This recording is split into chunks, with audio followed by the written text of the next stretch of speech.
The hardest thing that you had to do was learning that you can't do everything by yourself. You need to surround yourself with people that are better than you, that are hungrier than you, that want you to guide them and lead them, and then you can be successful. So this is Power Lunch. We usually hang out with the most powerful people in the industry. We hang out for 15, 20 minutes because we know these folks are busy. And we usually just grab lunch together, grab a bite together and talk and just get to know them. And so today we have former CEO of Jimmy John's, CEO of Wildcat Investments, CEO founder of Craveworthy Brands. I'm so excited to talk about that. Restaurant veteran for 25 years, Gregg Majewski. Anything I missed there in the headline? What did I miss? What would you add? Absolutely nothing. I've been doing this a long time. I feel like it's like when it's 25 years, it's like, do you share it and give away your age, or do you now you have to share it because you've suffered 25 years in this industry? Which one is it? Yeah. So I mean, I'm 47. So I've been doing this, and it's actually 26 years as of today. Jimmy John's your first big thing. I know you were very young when you joined an environment, a very competitive environment. How early was that in your career? That was my first job after graduating college. How old were you? 21. And what was the job? I would love to hear that. What was the first job? I was hired in as an intern to work for Jimmy John's because the job that I was supposed to be going to, which was a forensic tax specialist for Arthur Anderson, told me to take the semester off and not start to January. And so not knowing and having to work my whole college career to put myself through school, Jimmy got my resume and offered me an internship, and the rest is sort of history. That is an incredible story. How does one become then the CEO? Couple of days later? So it was a little bit more than a couple days later, but about 3 months after I started, I was offered a controller position. About 3 months after that, I was CFO, and about 6 months after that, I was CEO. And it came by working your butt off. I mean, when you were young and you were just in the industry, the way to sort of make a name for yourself was to outwork and out-hustle everybody else that's out there. And that's putting in the hard work, going into the restaurants, learning the restaurant inside, and learning from the best people that you possibly can. And Jimmy was one of the best operators out there. And getting to sort of see and learn and experience that firsthand and have his passion for his brand be so just energetic for you that you thought you could do anything, and then being able to get that and do the same with the team that you were leading and just going nonstop. I mean, everybody at that company back in that day worked their butts off. You know, we did it because we had a shared vision of where we wanted to go, and we knew we could take down brands much, much bigger than we were. Wow. And you grew that 33 restaurant to 300? Like, how was that like? That's a huge delta between those two numbers. First thing you have to do is put in the systems and procedures and make sure your franchisees were making money. And that was something that we were lucky to have because our corporate stores were doing so well. So we threw out back then, which was unheard of, we published an earnings claim and took a full page ad in Nation's Restaurant News bragging about our sales, our food costs, and our labor. Nobody else could come close to those numbers. And when we did that, sales just sort of took off because we were showing that we were almost over double. We were probably 2.5 times what Subway was doing back in the day. And why wouldn't you want to come and buy us at that point? Why wouldn't you want to be a part of that? And so from that point, it was just crazy. And it hasn't stopped for that brand. They continue to do it today. Going from CFO to CEO that's not an easy muscle to flex. What was the hardest one and the one you're the most proud of? A skill that you had to learn between those two jobs? I never wanted to be a CFO. So I never wanted to be in the accounting field. I learned that industry and learned that against your will.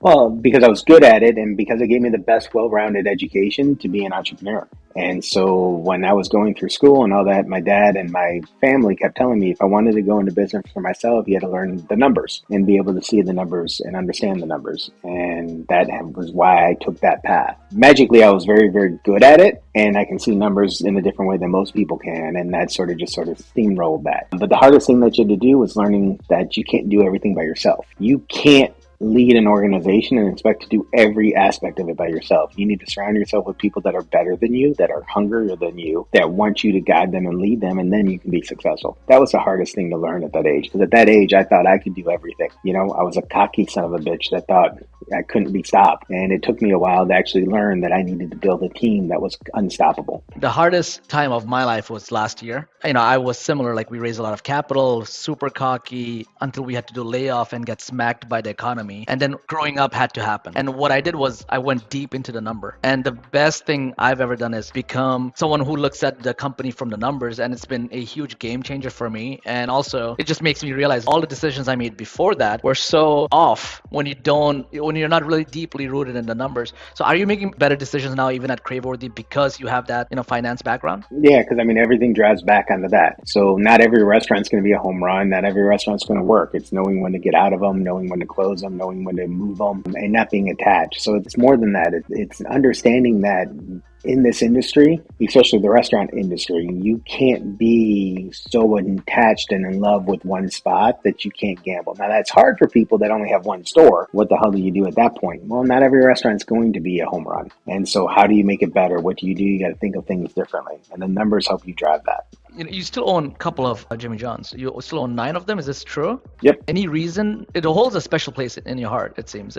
Any other reason besides that? No, it was my first job, and no matter what, I can't let it go. I love the brand. There's not a better sandwich out there in my eyes, and I don't want to compete with it. And this keeps me in tune to and reminds me of where I came from all the time. And I'm very, very proud of that time of my life and what that brand has become. You already talked about all the things you learned from Jimmy. You also mentioned that a lot of your work ethic comes from your dad. How does a kid who just joins Jimmy John's is on this amazing pathway to just, keep on moving up the ladder? Like, that's a lot has happened there, and a lot you brought to the table from home. What did you bring from home and from your dad? So, I mean, my dad started his company in 1976 and built it to what would be considered one of the largest job shops in the Illinois, if not America. And I mean, he did that. And I remember him not being home when I was a kid and going into work before I got up and coming home right when I was going to bed, or coming home and going back to work. And I knew that he was always happy. Like, it wasn't like he was going to work. He was passionate and loved what he did.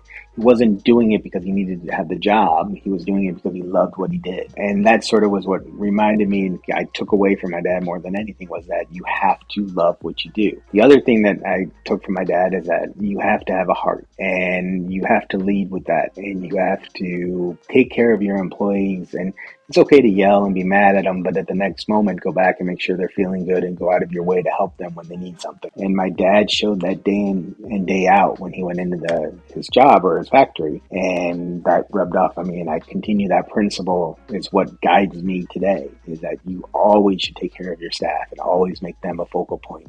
And they don't have the luxuries you always have, so help them get there.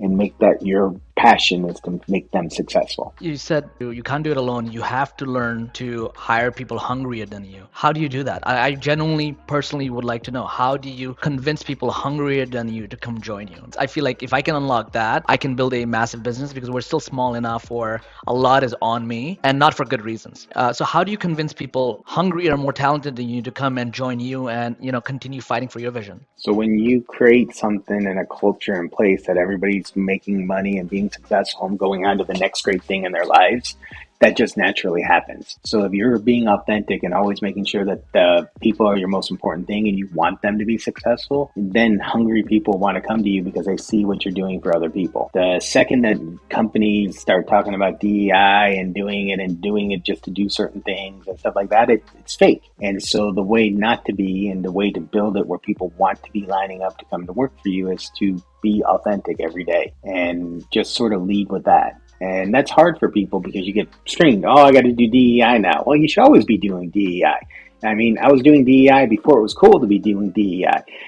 So I mean, those are the things that you need to be striving for, and you've always done that. What's cool about you is that you're as passionate about what you do as anybody in the industry, and that's going to feed your team. It means a lot coming from you, because I think I've always been enamored and impressed and wowed by you. Then I was doing research the last 24 hours, and I'm like, shit, maybe we should postpone this interview. Like, he shouldn't sit down with me for another year or two. So it means a lot coming from you.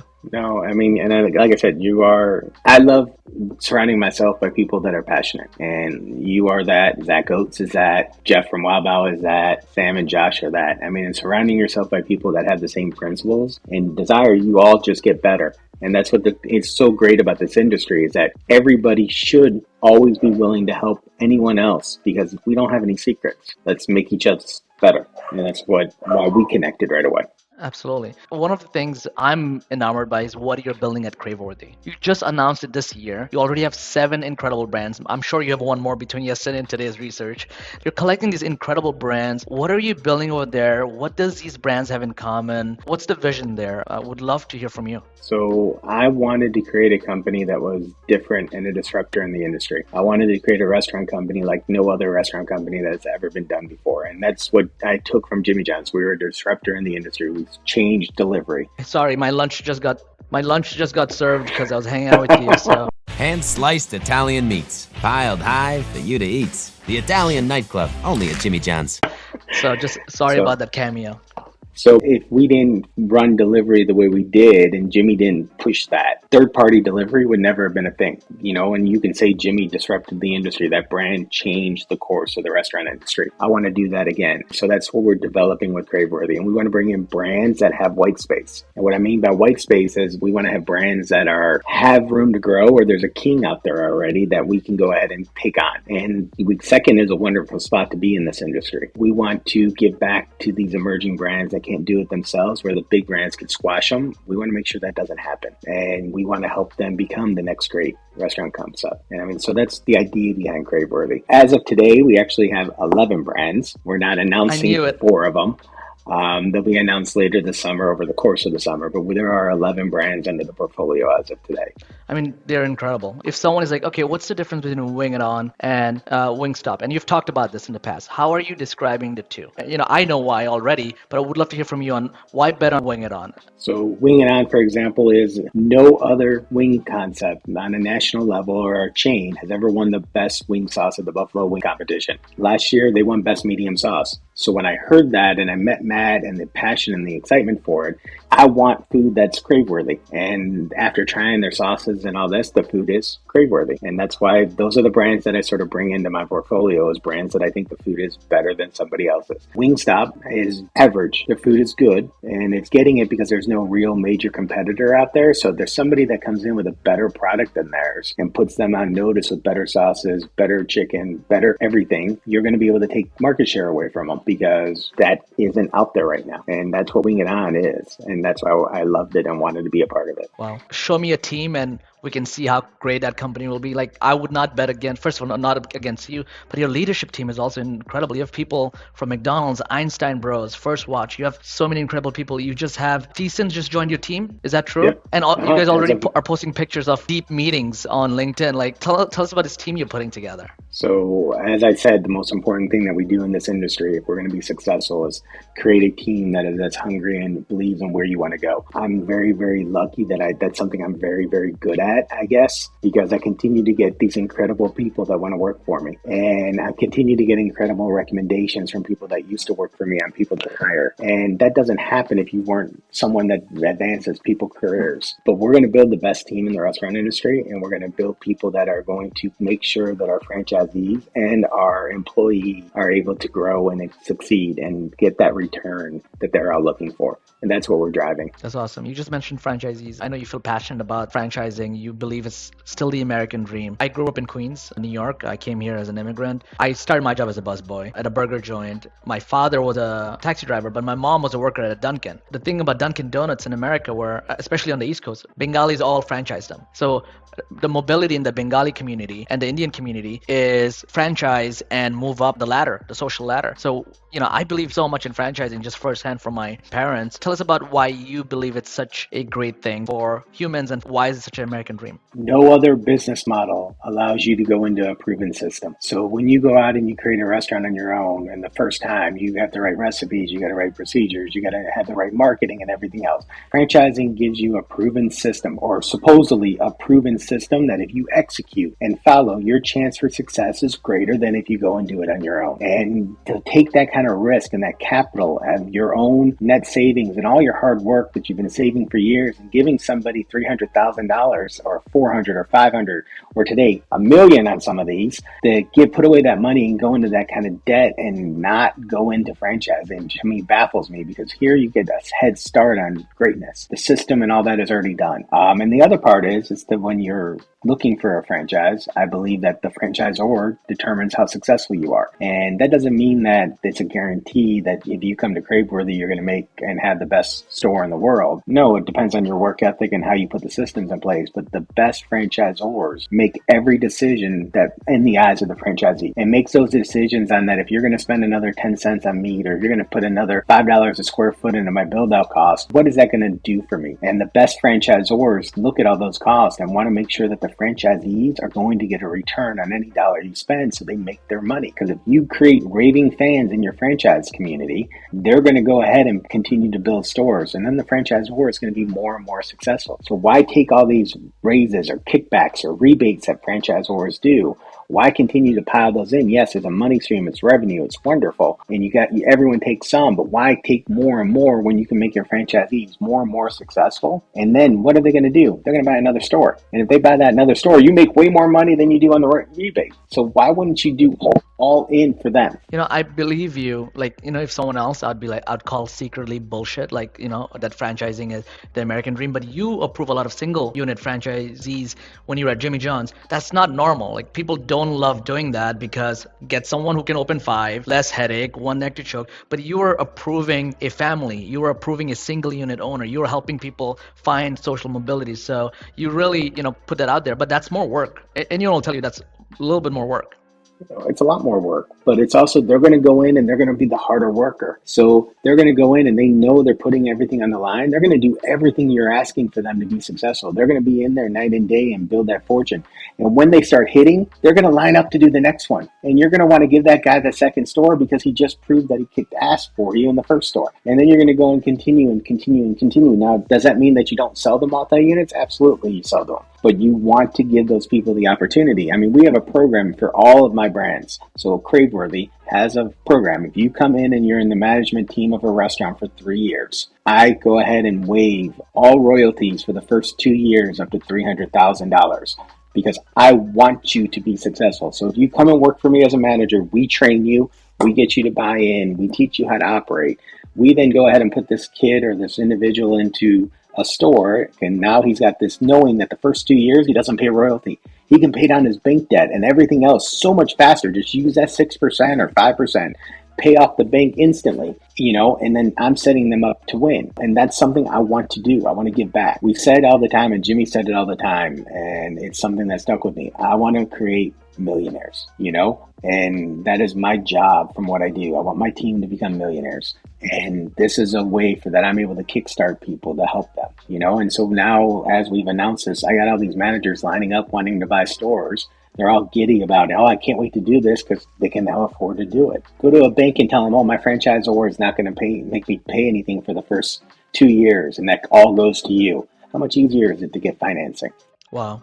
I mean, that should get so much more love. That is better than anything Chipotle or Starbucks has put together combined. That is intense amount of, ownership building and building a generational wealth for a lot of people that might never be a owner of a great brand, like one of the Craveworthy brands. So I think that's incredible. So I think again, it's something I'm really, really passionate about. I want that to happen.